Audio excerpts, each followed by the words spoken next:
Bonjour tout le monde, bienvenue à Sport 9 Laval, une émission où on découvre les jeunes athlètes lavallois. Cette semaine, les deux meilleurs gymnastes au Canada, William Aymard et Félix Dolcy. Bonne émission.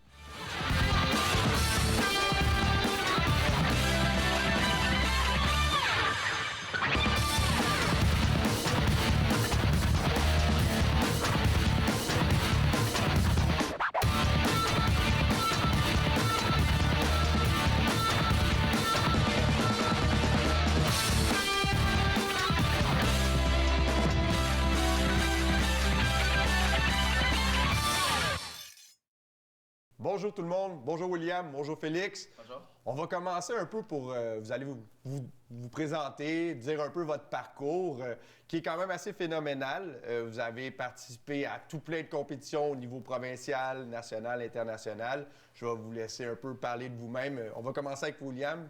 William, à toi. Moi, j'ai 17 ans. Ça fait presque 13 ans que je fais de la gymnastique, toujours avec le même coach. Je commençais vers l'âge de 4 ans environ.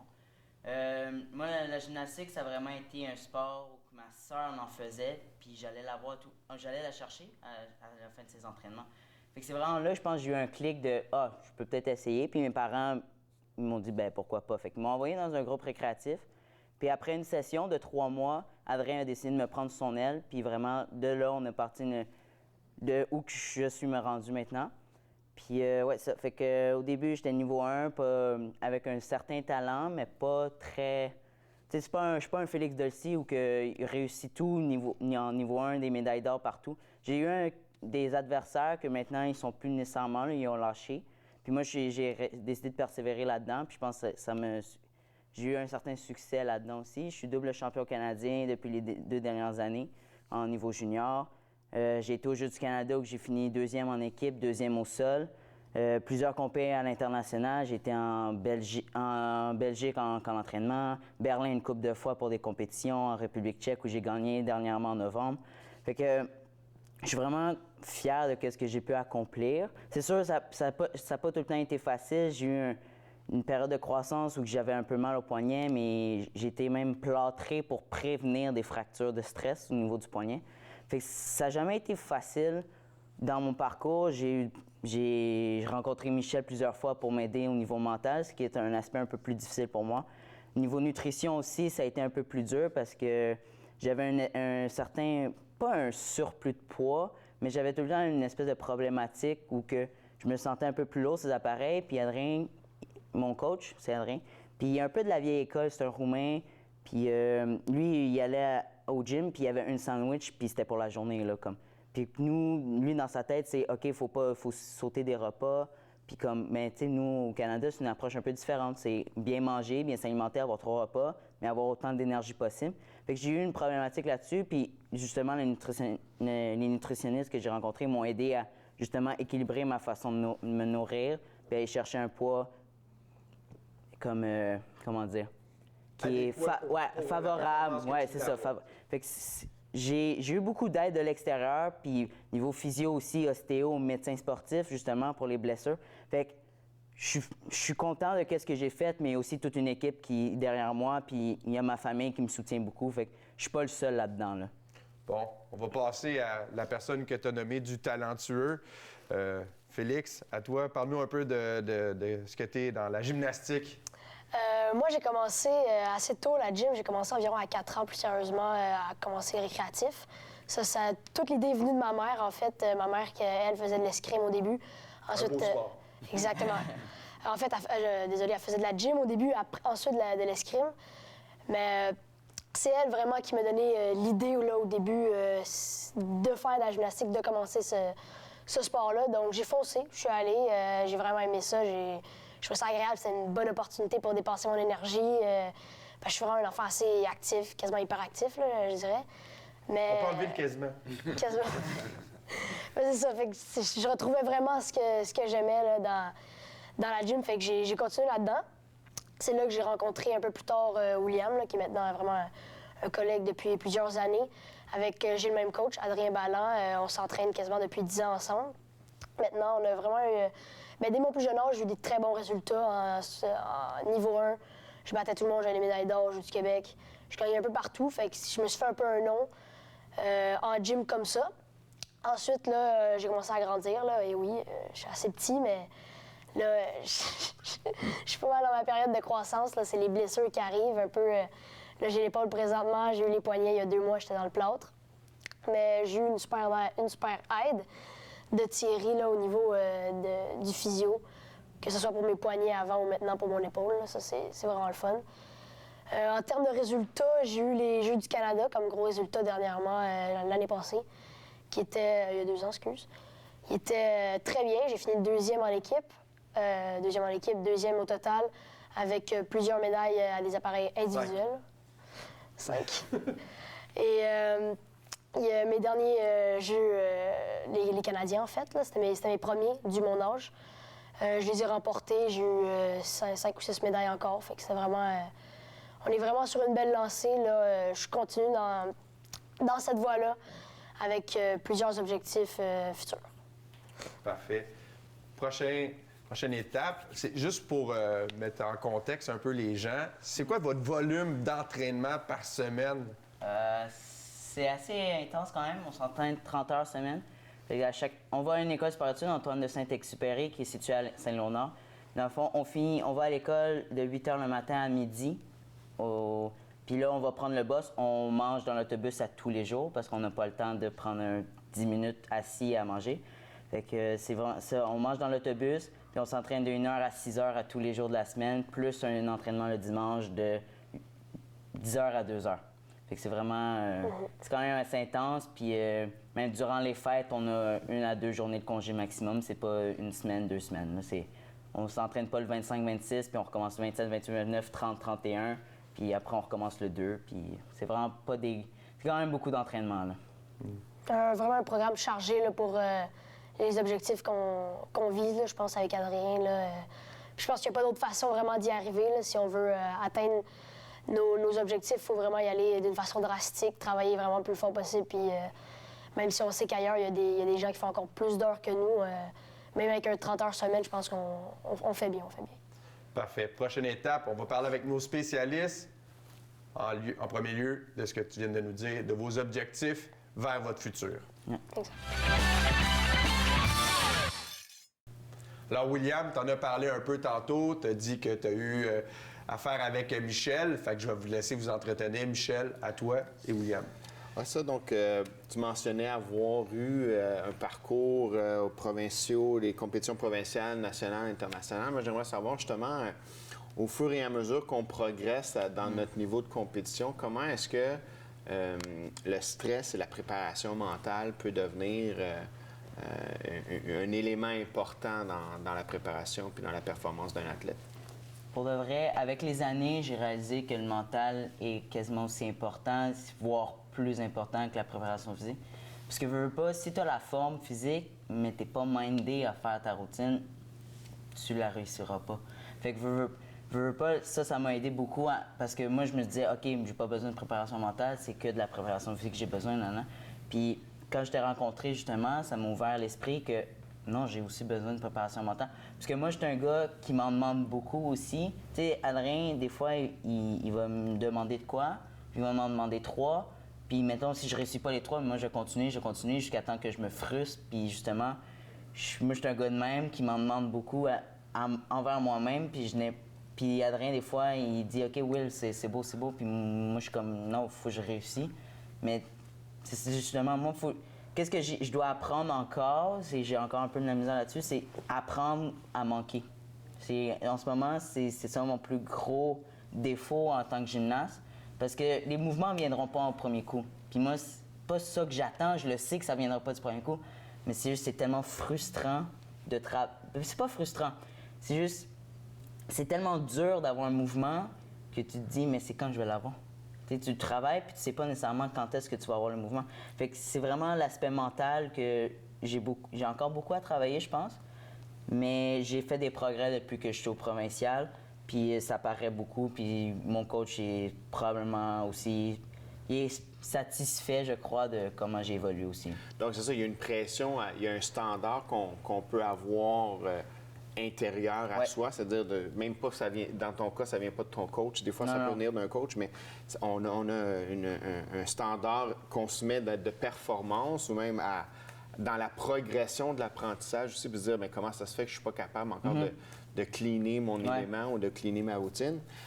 Donc, cette pression-là aussi, j'imagine qu'elle peut être présente au niveau des compétitions, c'est-à-dire que tu montes d'un échelon, tu passes d'un niveau national, international à mondial. Comment est-ce que ça a un impact, justement, de rentrer dans des plateaux plus importants, de rencontrer des compétiteurs qui sont peut-être plus impressionnants? Pour de vrai, moi, j'ai tout le temps été un gars qui a bien géré le stress. Puis quand je rentre sur un plateau de compé, c'est là que j'ai le plus de fun à faire de la gym. Tu sais, je rentre dans le plateau, oui, je vais être stressé, mais je me dis, OK, j'ai tout fait ce travail-là en arrière pour maintenant. Là. Fait comme je rentre sur le plateau de gym, de compé, puis je suis comme, fais qu'est-ce que tu es capable, puis ça donnera ce que ça donnera. Tu sais, dernièrement, j'ai fait une compé à Houston en janvier dernier, puis il y avait des Japonais, il y avait des Américains, des gars de la Grande-Bretagne. Ces gars-là, c'est des puissances mondiales que tu te compares à eux, puis tu fais comme « wow ». Puis malgré ça, j'ai fini premier aux anneaux, puis deuxième au saut contre des gars qui sont sûrement des futurs Olympiens. Là. Fait que tu te dis « OK, je suis pas si loin ». Tu sais, continue à travailler dans ton gym, essaye de moins te frustrer, justement, continue à manquer, mais essaie. Tu sais, veux pas... La personne qui va se rendre le plus loin, c'est celui qui accepte justement, qui réussit pas du premier coup, qui réessaie. Puis je pense que c'est ça qu'il faut que... C'est vraiment ça l'aspect mental qui est important en gym, là, vu que c'est une longue carrière, justement, parce que ça fait 13 ans que je fais de la gym, mais je suis encore un petit kid du junior puis en senior, c'est... À 20 ans, t'es encore jeune, là. Fait comme... C'est une très longue carrière, là, puis tu dois être persévérant. Là. Donc, c'est ça, la persévérance est importante. Ouais. Puis justement, la volonté de continuer, la volonté de s'engager, parce que tu parles de futurs Olympiens, tu parles de juniors, tu parles d'être jeune à 20 ans dans ton sport. Donc, si on commence comme toi à 3-4 ans, ça veut dire que c'est des longues carrières à apprendre. Là. Non, c'est sûr. Puis, je vous dirais pas que ça a été tout le temps rose. Là. La gym, c'est un sport très difficile. J'ai déjà pensé à accrocher mes gants, puis moi, m'en aller. Puis, sérieusement, je regrette zéro d'avoir continué. Selon moi, c'est le plus beau sport, puis je suis très heureux en ce moment de ce que je fais. Bien, je pense que dans la perspective où, justement, on a peut-être une facilité à vouloir accepter l'apprentissage puis l'essai-erreur, je pense qu'on a la recette, hein, la persévérance puis l'essai-erreur, c'est un peu la recette de performer, de développer à long terme. Tu as parlé rapidement des Olympiques. Est-ce que c'est pour toi un objectif qui était saisissable? C'est sûr. Je pense que n'importe quel athlète de haut niveau veut aller à cette compétition. C'est la plus grosse compétition qui existe. Puis je me dis, si je peux travailler pour, puis si ça donne pas, ça donne pas. Mais moi, c'est vraiment Jeux olympiques. Puis si ça n'arrive pas, c'est faire des championnats du monde pour l'équipe canadienne, essayer de classer une équipe aux Jeux olympiques, parce que les 2 derniers Jeux olympiques, on n'a pas réussi à classer une équipe. Fait que moi, c'est vraiment ça le but, c'est classer une équipe pour les Jeux olympiques. Puis si je peux les faire, bien, ce serait juste mieux pour moi. Là. C'est pas... Je te le souhaite. Merci. Merci, William. Au retour, on revient avec Félix et ses poignets dans le plat. William, Félix, vous avez tantôt parlé à l'introduction. Tous les deux, vous avez eu les mêmes blessures au niveau des poignets. Tous les deux, vous avez eu à avoir une intervention plâtrée pendant un certain temps. On va discuter de ça avec Thierry et Maryse. À vous. Oui, effectivement, on a la chance d'avoir 2 athlètes, même sport, même objectif en termes d'Olympique ou de poursuite en niveau de carrière, même coach, même blessure. On aimerait savoir un peu votre vision par rapport à ça. Bon, après le 4 semaines de plâtre où on ne peut pas faire certains exercices comme les anneaux, comment tu as vécu ton retour au sport, ton retour aussi en gym par la suite? Pour ma part, c'est sûr qu'avant d'être plâtré, j'étais moins chaud là, à l'idée de mettre des plâtres parce que dès le début, je voulais continuer. Moi, je suis vraiment... bon, j'ai mal au poignet, je me mets du tape, tac, je continue. Je confirme. C'est ça. C'est pas parce que je suis mal que je dois arrêter de m'entraîner. C'était vraiment ça mon optique. Là, j'allais dire avant, là, mais pas que c'est encore ça. Je prends un peu plus conscience de mes blessures maintenant, mais je suis encore toujours rough là, sur mon corps. Mais pour revenir à mes poignets, dans le fond, c'était vraiment les plaques de croissance qui avaient une grande écartement là, ici au niveau comme 4 mm, je pense, chacun. Un peu plus le droit que le gauche. Donc, j'ai dû être plâtré les deux poignets pendant environ 4 semaines. Ensuite, j'ai eu mon camp d'entraînement à Cancun, c'est ça. Camp d'entraînement à Cancun, ça a été pas mal soft là, pour ma part. C'est sûr que je revenais de 2 plâtres, fait que je pouvais pas vraiment sauter partout, sauter sur les appareils puis commencer les routines comme pas mal tous les gars faisaient. Donc, c'est sûr que ça, j'ai trouvé ça un peu plus plate. Parce que si c'était moi, je m'aurais pas mis dans le plâtre, puis j'aurais été à fond, puis c'est sûr que là, ça n'a pas été mieux. J'aurais eu encore plus mal, puis il aurait fallu intervenir, peut-être une opération ou encore pire. Là. Fait que là, je me suis fait plâtrer les 2 poignets pendant 4 semaines. Quand je suis revenue, ça a été difficile, oui. Les 2 poignets étaient faibles là, au niveau de l'avant-bras. C'était plus dur à prendre les anneaux, prendre la barre fixe, mettre les gants. Mais je me suis habituée là, avec les entraînements. J'ai repris vraiment la forme physique que j'avais avant d'être plâtré. Et là, maintenant, je suis encore, je te dirais pas à 100 là, sur mes entraînements, mais je reviens là, vraiment à 80 là, de ce que j'étais avant. Toi, William, c'est-tu le même processus à peu près? Ouais, moi, j'ai juste eu un plâtre, par exemple. J'ai pas eu les deux. Dans le fond, le médecin m'a laissé le choix si je voulais les deux ou un seul. Puis il m'a dit, de toute façon, un seul, je suis déjà pas en capacité de faire la gym, fait que j'ai juste décidé d'en avoir un bras à la place d'avoir les deux. Puis dans le fond, quand t'enlèves le plâtre, c'est vraiment spécial. T'as de la misère à bouger ton poignet plus que cet angle-là. Puis tu shakes à bouger ta main. Fait que c'est vraiment un long processus de réhabilitation, de la force de poignet avec des poids, puis des élastiques, dans l'eau chaude, bouger le poignet. Fait que c'est vraiment un gros rétablissement pour 4 semaines. Puis moi, c'était juste une prévention encore là. J'avais même pas de fracture. Fait que c'est vraiment là. Puis je pense que c'est très commun, les poignets en gymnastique. On les utilise tellement que. Moi, je connais pas un gymnaste qui a pas mal au poignet, là. Fait que comme. Ouais. Ils les appellent, même ces sortes de blessures-là, ils les appellent les gym wrists. Là. Vraiment, c'est vraiment donné là, aux gymnastes. Là. À chaque appareil, on est sur. Aux arçons, on est sur nos poignets, au sol, pas mal partout. Là. Il y a tout le temps un choc sur le poignet. C'est vraiment. Que ce soit en suspension ou en appui, ben c'est le poignet qui est coupe, là. C'est inévitable. Si on fait de la gymnastique de haut niveau, dans ce cas-là, c'est sûr que les poignets vont en écoper une shot. Là. Ouais. Thierry, oui, il y a beaucoup de réhabilitation à faire dans tout ça. Mais pour venir avec Maryse, ils ont dit tantôt, ils font 30 heures semaine d'entraînement. Ouais. Comment on ajoute de la préparation physique quand tu fais 30 heures d'entraînement déjà pour essayer de prévenir pour pas qu'il aille voir Thierry? Est-ce que c'est faisable? Mais ça dépend vraiment comment vous décortiquez votre entraînement. J'imagine que vous l'avez intégré à l'intérieur de vos 30 heures d'entraînement dans votre cas, la préparation physique. Quand vous ne le faites pas le week-end en plus en salle de muscu ou au gym. Non.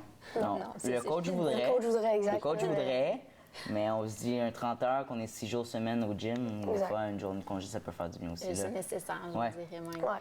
Donc, vous faites la préparation physique dans le gymnase avec des exercices spécifiques. À votre sport. Oui, c'est vraiment spécifique à notre sport en vue de préparer certains mouvements, surtout aux anneaux, qui est je pense que c'est l'appareil qui demande le plus de force physique. Fait que c'est vraiment très spécifique à notre gym. Puis au contraire de ce que les gens pensent, il y a beaucoup de personnes qui me demandent « Ah, tu fais-tu des poids? » puis tout. Mais j'en fais pas tant que ça. Mais on va vraiment travailler, on va essayer de travailler avec notre poids corporel, puis vraiment faire des exercices qui demandent à lever notre propre corps. Fait que les poids, oui, on va en faire de temps en temps pour vraiment développer la masse, mais on va vraiment essayer de travailler le plus possible avec notre poids pour s'habituer justement à travailler le même muscle pour un certain mouvement aux anneaux, par exemple. Dans un objectif d'être très, très spécifique toujours. Puis quand vous avez été blessé, est-ce que vous aviez eu un programme de préparation physique particulier à faire dans le but de maintenir votre condition physique? Je pense au niveau des poignets, oui, là, vraiment, mettons, les avant-bras, là, avec les petits poids, on faisait nos exercices. Mais tout ce qui est du reste du corps, dans le fond, en tout cas, personnellement, moi, les bras, c'était beaucoup plus dur. Étant donné que j'en avais les 2 plâtres, je ne pouvais pas prendre grand-chose. J'avais pas vraiment une mobilité pour rattraper un poids ou quoi que ce soit. Donc, c'était vraiment plus au niveau des jambes et des abdos. Là, en même temps, c'est sûr, j'ai toujours mon Osgood-Schlager ici. Et dans le fond, au niveau de mon genou, qui faisait encore un peu mal. Donc, encore la. Oui, exact. Le muscu de jambe, j'en faisais, mais c'est plus difficile, il faut que j'aille plus doucement. Donc, j'ai fait beaucoup d'abdos, beaucoup de gainage, de dos. Avais-tu réduit ton nombre d'heures d'entraînement pendant cette période-là? Oui, c'est sûr. Par exemple, sur un entraînement de 6 heures, 5 heures, je partais, exemple, 1 heure d'avance. Comme ça, on avait l'occasion d'aller faire mes devoirs. Parce que veux pas, un moment donné, t'as fait le tour, puis tant qu'à traîner dans le gym, C'est mal aller faire tes devoirs. ouais, Ben, c'est ça. c'est pas tu de... Prendre un peu d'avance. Excellent. Au retour, on va parler un peu du phénomène que tu as parlé tantôt, d'avoir une sandwich pour la journée et que c'est modifié avec avoir des repas équilibrés avec Nicolas. Alors, on revient avec Nicolas. On parlait un peu de la spécificité de la nutrition versus comment avoir un poids santé quand on est gymnaste. À toi. Oui, en Nicolas. effet, William en a parlé un peu en début d'émission avec son entraîneur qui, lui, mangeait juste une sandwich dans le temps, puis ça faisait sa journée. Mais comme tu disais, au Canada, oui, c'est des anciennes coutumes pour lui, mais au Canada, on est vraiment plus avancé au niveau de la nutrition. Là. Il y a d'autres pays qui sont très avancés aussi. Et on recommande bien plus de manger plusieurs collations, comme que tu en as parlé. Ouais. Parce que oui, en gymnastique, le grand défi, c'est de maintenir le poids, avoir le poids idéal, la composition corporelle idéale pour bien performer. Mais il faut aussi bien manger pour avoir de l'énergie. Fait que c'est ça la grosse difficulté chez certains athlètes qui veulent perdre du poids ou contrôler leur poids. Ils veulent pas trop manger, ils veulent bien performer. Fait que je voulais savoir, William, comment toi, tu avais géré tout ça, là, vu que tu avais eu comme du poids à perdre avec ton entraîneur qui avait des habitudes différentes? Ouais, ben, au début, ça a été un peu plus difficile avec Adrien. Il était vraiment strict là-dessus. Puis avec le temps, je pense qu'il s'est ouvert un peu au fait que j'ai une masse physique assez costaud. Puis je peux Ça pas... paraît pas. Mais tu sais, lui, il regarde les Japonais, puis il fait « Ah, ils sont forts, mais ils pèsent comme 80 livres mouillés. » Fait comme, tu sais, je peux pas être un Japonais, je peux pas perdre de la masse musculaire. Puis c'était vraiment ça le dilemme, c'est manger pas trop, être léger aussi sur les appareils, mais avoir de l'énergie aussi. Parce que Adrien comprenait plus ou moins au début. Mais avec le temps, j'ai été voir quelques nutritionnistes qui m'ont vraiment aidé à établir une espèce de, pas schedule, mais Un plat alimentaire. un plan alimentaire, justement, ouais. Puis c'est vraiment ça m'a vraiment aidé. J'avais vraiment plus... Je mangeais pas nécessairement beaucoup, mais j'avais plusieurs petits repas légers quand même, puis qui me permettaient de toffer ma journée au complet, avoir de l'énergie. Puis je pense que ça m'a vraiment aidé dans ma carrière de gym. Puis encore là, je vois plus nécessairement les nutritionnistes parce que je sais comment m'alimenter maintenant. Fait que j'en ai plus vraiment de besoin de rencontrer un nutritionniste, mais ça va super bien en ce moment. Puis je mange pas comme je le veux, mais c'est une alimentation qui est maintenant une habitude pour moi. C'est ça, tu as développé les habitudes Ouais, alimentaires c'est ça. à la longue avec Ouais. tout ce qu'on t'a enseigné, que tu as mis en pratique. Ouais. Puis tu as dit justement la clé en gymnastique, c'est vraiment manger des petits repas. Tu as dit légers, mais ils sont pas nécessairement si légers que ça. Sont quand même, Non. c'est la qualité qui est très importante. On va aller chercher des très bonnes sources de protéines et de glucides sans que ça soit trop calorique. Et Ouais. petit pour bien digérer, bien se sentir Ouais, pendant c'est- l'entraînement. justement. Parce que moi, des fois, manger une canne de thon avant l'entraînement, l'estomac, pas nécessairement. Il n'aime pas tant ça, là. Exactement. Toi, Félix, on voit que c'est peut-être pas ta problématique présentement. Peut-être plus même le contraire d'aller chercher de la masse musculaire. Comment que tu travailles au niveau de la nutrition, toi? C'est quoi tes... C'est sûr qu'avec Adrien, on a eu différents objectifs que William a eu, en fait, parce qu'on peut vraiment voir que c'est pas, on n'est pas dans le même monde. Ouais. Je suis plus petit, vraiment moins costaud. Je compte plus sur la rapidité de mon muscle qu'autre chose. Puis avec Adrien, justement, on voulait aller chercher la petite masse musculaire là, qui manquait pour arriver un peu au niveau à William, là, aux anneaux, vraiment avoir une explosion plus dynamique, plus forte, là, dans le fond. Donc, c'est sûr qu'avec les nutritionnistes, on allait chercher beaucoup plus des repas protéinés. On allait chercher de la protéine avant, après les entraînements, récupération. J'ai eu aussi plusieurs plans de muscu pour essayer de changer, pas en fait changer mon ancienne muscu, mais plus essayer d'en faire, Travailler. c'est ça, plus... Spécifiquement. Ouais, c'est ça. Pour mes besoins, là, qui n'étaient pas pareils à l'équipe, là, en fait, parce que tout le monde grandit, mais différemment. Donc, Ouais. chacun a ses Puis besoins. on est rendu à un tel point, tu sais, avant, Adrien nous gérait tout. On était un groupe de 6, on allait tout le temps au même appareil, on faisait tout le temps la même chose. Puis rendu là, on a des athlètes carrément différents. Félix est plus petit que moi, est moins costaud. Moi, je suis plus costaud. J'ai un ami, il est super grand, allongé. Fait on n'a pas les mêmes besoins, veux pas. Moi, je travaille plus spécifique pour les anneaux, justement, tandis qu'eux, ils vont essayer de se renforcer le plus possible pour, après ça, travailler plus spécifique. Puis on va essayer de travailler différemment aux appareils aussi, parce que lui, ses forces au bord parallèle, puis tout, il a peut-être besoin de moins les travailler, tandis que moi, mon bord parallèle arçon, c'est mes faiblesses. Fait qu'il faut que j'y travaille un peu plus. Fait que c'est vraiment... Chaque athlète a une manière de travailler différente. C'est ça. Ben, le contraste est très frappant entre vous deux. Puis c'est souvent ça, c'est les athlètes, les jeunes athlètes, c'est la composition corporelle est très variante d'un jeune à l'autre. Donc, plus on vieillit, plus ça va se rapprocher éventuellement. Là, il va falloir peut-être que tu fasses plus attention un jour plus tard. Mais justement, William en a parlé, c'est pas nécessairement les mêmes besoins. Fait que c'est pour ça qu'il ne faut pas qu'on applique le même plan à tout le monde. Exact. Et pour toi, vu qu'on parlait plus de muscles que tu voulais gagner, ben tu en as parlé, la récupération, là, vraiment les collations après l'entraînement, c'est vraiment là qui est la clé. Parce que oui, tu veux manger plusieurs repas pour maintenir l'énergie, parce que si tu ne manges pas assez d'énergie, même si tu manges bien des protéines, tu ne feras pas de muscle, tu vas manquer d'énergie. Donc oui, plusieurs repas légers comme qu'on en parlait avec William, mais dans ton cas, on va aller vraiment chercher d'excellentes sources de protéines, surtout après l'entraînement, en vue de récupérer et favoriser la synthèse musculaire. Parfait. Pour terminer, les gars, merci d'être venus à l'émission. Moi, personnellement, c'est des jeunes que je suis depuis au moins 4 ans dans le programme Excellence Sport Laval. Et puis, je peux vous dire que c'est 2 jeunes que j'espère dire que ça va être mes premiers athlètes qui vont être aux Jeux olympiques que Excellence Sport Laval a pu aider. Alors, merci beaucoup et puis bonne chance pour le futur, les gars. Merci à vous. Merci à toi. Alors, je vous invite à nous suivre sur notre page Facebook et sur notre fil Twitter. Et pour ceux et celles qui croient que concilier études et travail et entraînement, c'est impossible, vous avez juste à regarder notre émission aujourd'hui. Vous allez voir que tout est possible. Merci. Bonne semaine.